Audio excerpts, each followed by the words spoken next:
Okay, so it says here, anything that takes the driver attention away from the road can be a potential hazard. You should avoid or minimize the following distractions when you are driving: looking at things on the roadside, looking at scenery, talking on a hands-free cell phone, talking to passengers, noisy children, pets, eating food, lighting a cigarette, adjusting radio or climate controls, daydreaming, tiredness, reading maps, objects moving in the vehicle, electronic gadgets, reaching for items in the glove box, and cleaning the inside of the window screen. Now it says you should avoid or minimize the following distractions. It doesn't say it's illegal to do it. Now there's a special section on cell phones and how there's now something in legislation where you can be fined $80 and get 20 demerit points for using a cell phone while driving.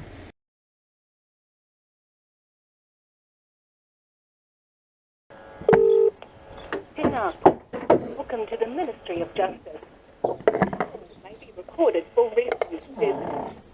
For inquiries about fines or payment of fines, dial 1.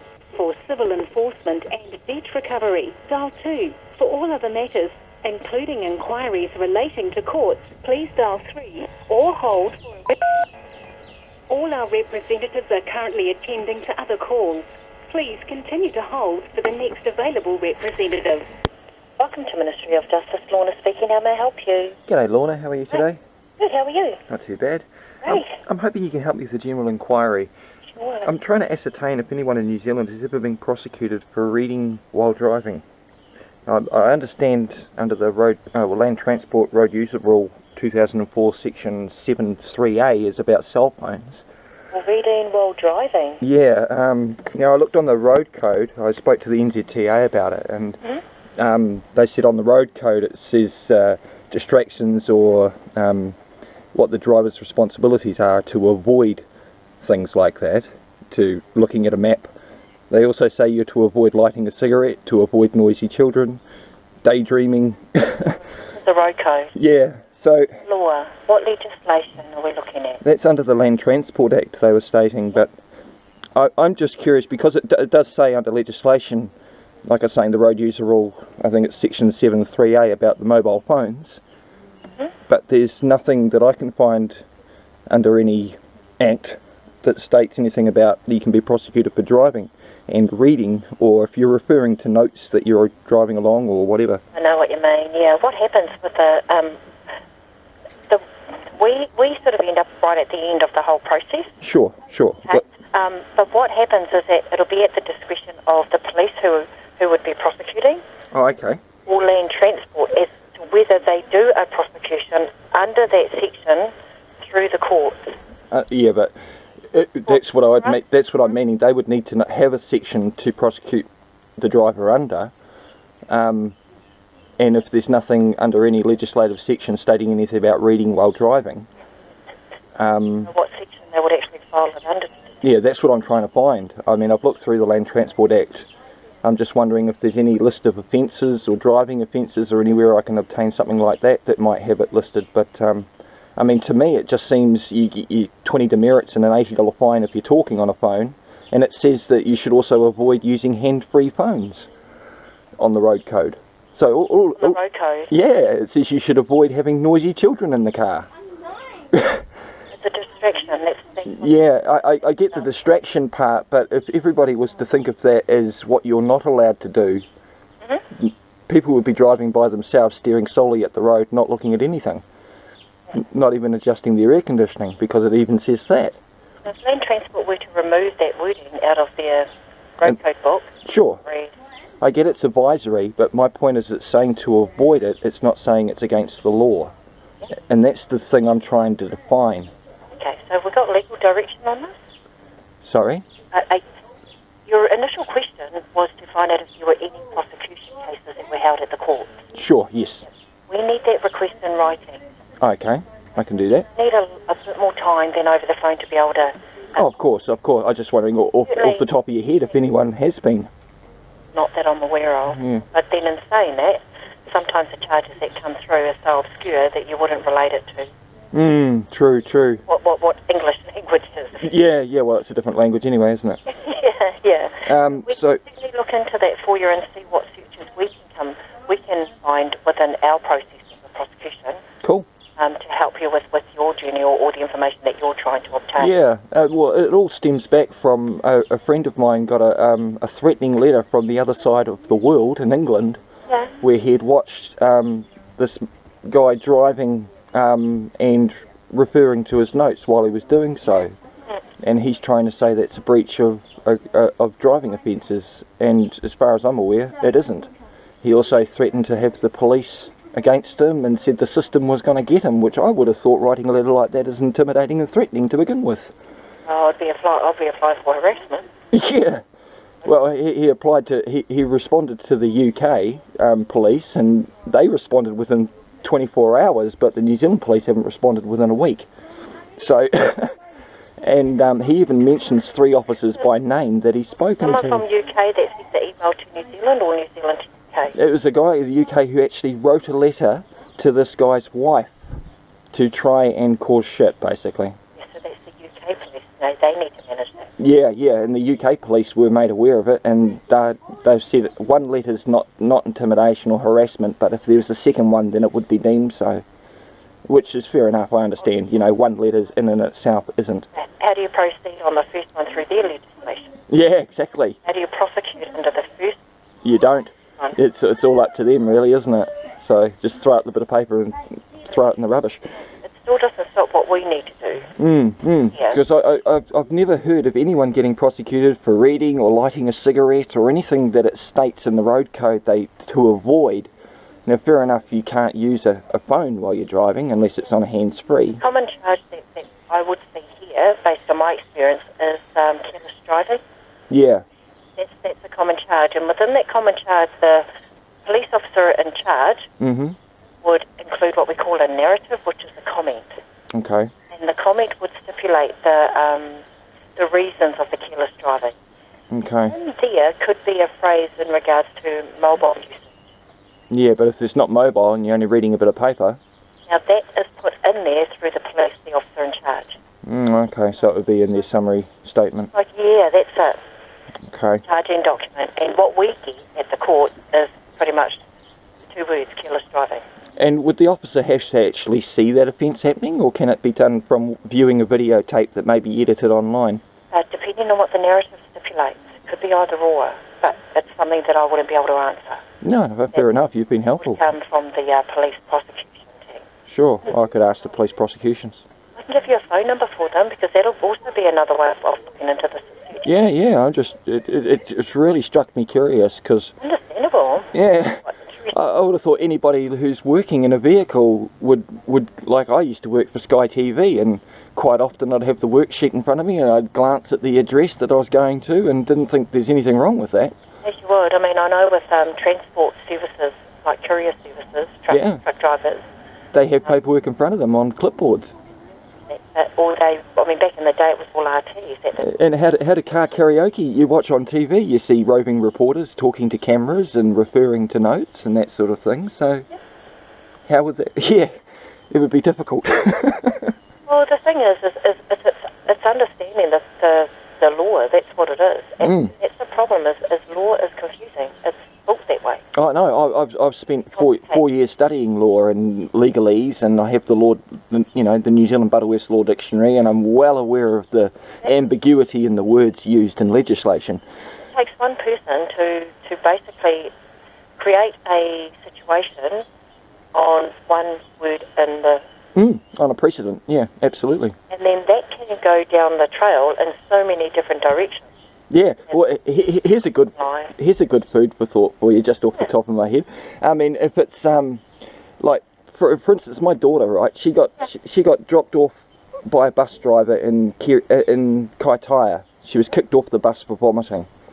Oh no! And their own policy states that they have to return the passenger to the place of departure. So they didn't even do that. And I rang the police about it, and I asked them if it was, if that's not child abandonment. she's 14. Yep. And the police said that it's up to the company policy. So, to me, surely a law stating that you cannot, like if I was to stop and kick my kid out of the car, that would be child endangerment, child abandonment. Well, that's pretty much me saying to you, sorry, but the courts cannot help you with your inquiry. You need to go to the police. That's pretty much. Yeah, and the police say, well, it's basically he said, she said. Yeah. And so it's either take a private prosecution or hope that the Crown does something about it, which they won't, because they're of that it's up to the bus company's policy. And I'm sitting there thinking, okay, so I can start a company, in my policy say I'm going to grow 10,000 marijuana plants, and that overrules the law? Yeah, I know what you... That is just... That's the impression that they gave.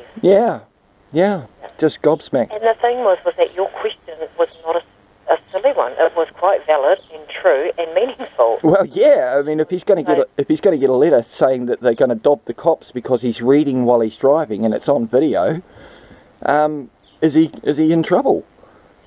That's right. But to me, he isn't. Exactly. Well, under New Zealand, it wouldn't be. No, it isn't.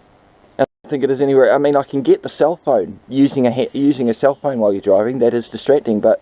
I mean, the issue here is where is he going to lodge that application, in the UK or in New Zealand? Yeah. Well, if he's in the UK, wouldn't he have to be a resident of New Zealand to file a complaint in that country? Well, yeah, I mean, at the end of the day, he's lodged a concern. Yeah, but being from England... See, my concern was he said that one of the police officers he'd spoken to in New Zealand, I've seen the letter, is that the officer had replied back to him. And he said that the officer would be in touch with him. Now, that's using the New Zealand police as a threat almost to say they're coming to get you. Oh, you can put it in so many ways. Yeah, well, I mean, in his exact words, the system's going to get him. Every government service name in that email. Yeah. But not one of the services or agents have even heard from him. No, well, Neil Winterbottom was the officer in question, and I actually have Neil Winterbottom's contact details, and I emailed Neil to verify whether or not what was in this letter was correct or not, and Neil hasn't responded.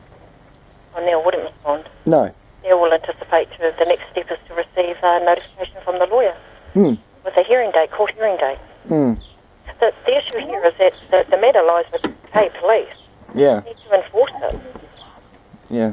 The situation is that we're trying to, I mean, we need to deem that information as a prosecution for them. It's a threat, but they're not taking it as such because it's only the first one. But if you get the second one, there's a different story. Yeah, well, that would be harassment via post, which is against the UK rules. Which is based on their rules. Yeah. Exactly. Yeah. But it's not the same rules as what we govern by here. No.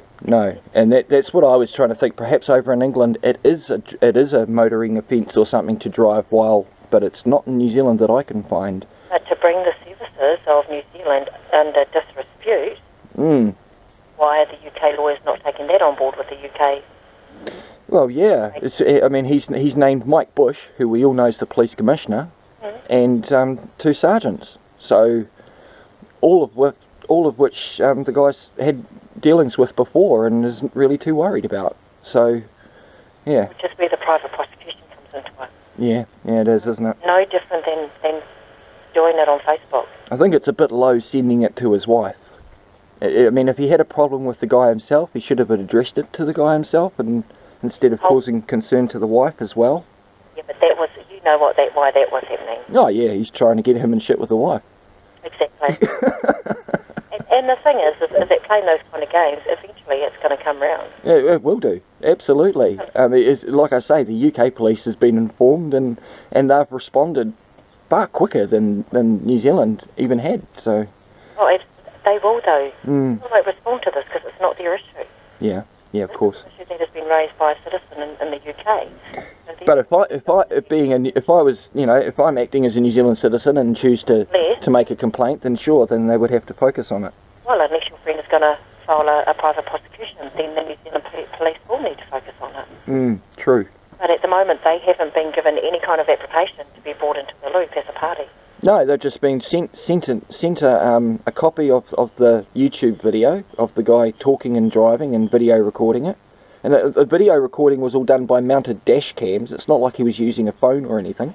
And there's so much of that on Facebook. That's what I mean. I mean, I have my own YouTube channel. I've had it for 4 years. I have over 1,000 subscribers. I'm well aware of the power of social media. It becomes a common concern that there is no policing around it whatsoever, because no one is taking responsibility of who's who and what's what. And yet the cameras get used a lot of the time to try and turn the liability or responsibility back onto those that are supposed to be providing the service in the first place. Because they file a private prosecution. They don't know which other way to go. Yeah. And private prosecution in New Zealand costs, what? So much. 50 bucks for small claims and 100 or 200 for High Court? Exactly. It's a process that no one ever wants to go down, but it's the only option they've got available based on their circumstances. And that's where I find myself with this bus company, you know, because yeah. at the moment it's asking the bus company for a statement from the driver to verify so they can testify in court that she got off of her own volition, and then for me to show why on earth would my 14-year-old daughter get off a bus she's never been on before in a town she's never been on before after just vomiting, crying and upset. Absolutely. And they kicked her off. I was just gobsmacked. And it happened before, back in March too, to 2 other kids in Tauranga. So it's, again, their policy stays the same? Yep, their policy stays. Well, see, I actually rang them up and I asked them. I said, just as a sort of a hypothetical, I said, if my daughter gets on the bus and vomits, is she likely to get kicked off? And they went, oh no. And I says, well then why did that happen last weekend to her? Gobsmacked. And they closed up. Yeah, just that's the end of it. So again, up on social media, and the public can see, In view. yeah, and can make their own decisions, because obviously the system's so broken. You can't get any sort of remedy or justice in that way, so Well, now, sad. now, just But I'll tell my mate not to worry, because as far as I'm concerned, there's no law. And your persistence is a key in that, though. Well, now, cool. Thank you so much for your time, Lauren. I really appreciate your help. welcome. Did you want the phone number for the police prosecution? Oh yes, please. Which city are we going to? Be Auckland, Waitakere, or North Shore, either or. Although I will say, last time I talked to North Shore Police Prosecutions, I asked him, the man's name was Verdun Tafera, and I asked him, I said, Verdun, we live in a common law country, don't we? And he said, no, we don't. Pardon? This is the head of the New Zealand Police Prosecutions on the North Shore telling me we don't live in a common law country. I had a smile on my face just before, and then it sort of dropped as soon as you said that, and I was like, pardon? Yeah. Really? Really. So what I did is I rang up people like yourself and different lawyers, and they all verified that we do in fact live in a common law country. And then I sent him the links to the emails just to correct his error in his thinking. Because Oh my God. how on earth can people that are supposed to be leading prosecutions in the country not realise we live in a common law country still? It's in the Imperial Applications Act 1988. Common law, just the word, is everywhere. Yep. But common law is administered through statutory law and legislation. Yes. You may have common law rights, but Which we're all... it's like you have the right to travel, but then as soon as you get a driver's licence, you've given up that right and you now have a privilege to drive. Correct. So if you don't have a driver's licence, you're not bound under the Land Transport Act to abide by it, because there's no contract. It's that simple. Common law. Yeah, because as I actually questioned a speeding ticket, and I asked them for proof of claim and proof of authority. Obviously the proof of claim was the radar and all that jazz, but the proof of authority was a signed statement from the New Zealand Transport Authority stating that I had a full driver's licence. So that's how they were able to enforce that policy on me. Gotcha. If I don't have a driver's licence, they can't enforce it. And I've literally seen a lady get pulled over without a driver's licence get let off on the side of the road. And she thought the cop was doing nice things. It was because he couldn't enforce anything. Yeah, because there's nothing to enforce. Because there's no contract. Well, yeah, exactly. And she wasn't acting through her person as a driver in a country called New Zealand. She was just a woman on earth travelling freely. And it's all knowing the words. I mean, I've spent so long learning just the intricacies between being in New Zealand and on it. That is so amazing. And if you're in something, you're governed by what confines and constitutes that thing. So are you in a tree? Or are you on the tree?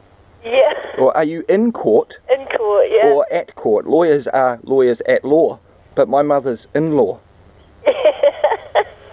So yeah, smallest words are the most defining. Words can change the whole direction. Yeah, and it's the interpretation too. People think they read legislation and they think that they understand what it means. They're not legally trained. That's it. It's like a cop telling you what an act says on the side of the road. That cop's not legally trained. It's completely up to his interpretation, which may be wrong. Fortunately, we do get that. Yeah, I get asked my date of birth a lot, and I say honestly, I can't remember. I was there at the time, but you'd have to ask Mum. And Mum's a confirmed liar. She told me Tooth Fairy existed. She told me Santa was real. So I can't really take her word for it now, can I? I love your mum. She's great. Do you know what I mean? It's just, I do. And you've got to say it in a humorous way, because people get very defensive when you start challenging them. I think that's fantastic, and it's so the literature of using that is so easy to understand. Yeah, I'm very good at breaking things down to layman's terms. I love it. Yeah. But that's all right. I very much appreciate your time, Lauren. Work here and you're there. Pardon? I'm so glad I work on this side. I'm very much police. I'm a headache to police when they pull me over, I tell you. Yeah, but I tell you, it's just plain and simple. Yeah, I carry all the acts in front of me, little printouts of the different sections, just to remind them. Okay, you're not the only one. I had a cop stop me I was sitting outside the Henderson police station, and I saw they were doing an 0800 New Cops ad in the back car park there. And I thought to myself, oh, that looks interesting, so I started filming it while I was sitting in my car. And half an hour later, I get a tap, tap, tap on the window. Oh, the reason I've stopped you, sir. Well, hello, I'd been sitting there for over an hour. He didn't stop me. And then he tried to say that what I was filming the rear entry of the police station that was viewable from a public sidewalk at 10:30 in the morning is almost akin to peeping and peering. And I went, what? Better go and arrest Google. They've got much better footage of it than I do. You know, because in Summary Offences Act 81, Section 30 is peeping and peering, and that is to do with a private dwelling house at night time. Why? So it was because I was filming the police, and they were paranoid I was doing something illegal, and he just wanted to gain authority and get my ID, and then he had to revert to saying, under the Land Transport Act, I require your driver's license. Which I didn't give it to him, I just showed him. It's mine, I'm not giving it to him, I paid for it. Oh, exactly. Because you only have to show it, you don't have to give it to them. Give it to them, then they'll hold on to it for 20 minutes while I make you wait there. Yeah, I know, yeah. And then I marched into the police station, demanded him to come back and tell me what he was on about. Then I went back 6 days later with the actual law, laminated, and made sure it went in his pigeonhole. Then I filed an IPCA complaint, and then I got the Henderson police station completely re-educated over the legal and lawful activities that I was doing on the side of the road. Unbelievable. That's what I seem to have to do to every police station that wants to go and infringe upon my right to film in public. It's absolutely crazy. It's ludicrous. I mean, it's amazing how many people do have cameras out there, whether they're in the car or not. Yep. Whether they're shooting police officers or not. Which is legally allowed to be done. And it's all everywhere.